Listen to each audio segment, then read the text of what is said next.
Labą dieną visiems, pradėsim Kretingos rajono savivaldybės apdovanojimo vyskupo Motiejaus Valančiaus atminimo medaliu kandidatų vertinimo komisija.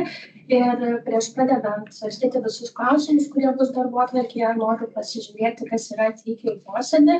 Tai meras Antanas Kalnius yra, tarybos nariai, tai aš pirmininkaujant esu fiziškai, Jolanta Gedulaitė yra prisijungusi nuotoliniu būdu, tarybos narys Arūnas Merkelis taip pat dalyvauja, mūsų parapijos klebonas taip pat dalyvauja, bibliotekos vyriausioji metodininkė taip pat dalyvauja, sekretariauja kultūros skyriaus vedėja Lečinkienė ir profesorius Vacys Vaivada yra atsiprašęs, kadangi dėl didelio užimtumo negali dalyvauti vykti posėdyje, tačiau jis savo poziciją yra išreiškęs raštu ir man yra atsiųsta jo nuomonė.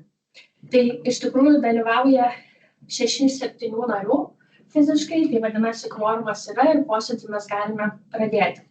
Dabar darbotvarkėje buvo gautos 2 siūlymai, 2 kandidatūros ir aš iš tikrųjų dabar kol kas dėl asmens duomenų apsaugos vardų pavardžių neįvardinsiu, mes paskui jas aptarsim, bet aš siūlau pasitvirtinti tokią darbotvarkę, kad pirma būtų svarstyta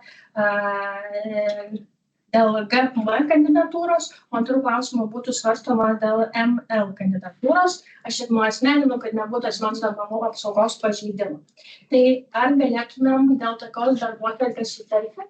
Prašau.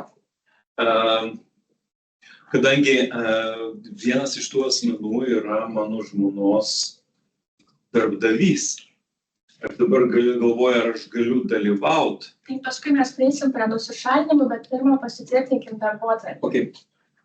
Ar čia, Jolanta, jūs irgi norėsit nusišalinti? Ar... Ne, aš atsiprašau, aš noriu pritarti darbotvarkei. Supratau. Tai ar galim bendru sutarimu pritarti darbotvarkei? Ir kadangi dabar bus atsvarstomas kandidatūros ir reikės vis tiek įvardinti vardus ir pavardės, kad būtų mums geriau komunikuoti, tai aš prašysiu, kad pritartumėt uždarai transliacijai, kad nebūtų asmens duomenų pažeidimo ir nuo šitos vietos nutraukti viešą transliaciją, kad nebūtų šitie duomenys paskleisti ir nebūtų asmens duomenų pažeidimo. Ar galim sutarti, kad transliacija bus uždara? Nebus viešos transliacijos. Taip. Tai ačiū labai.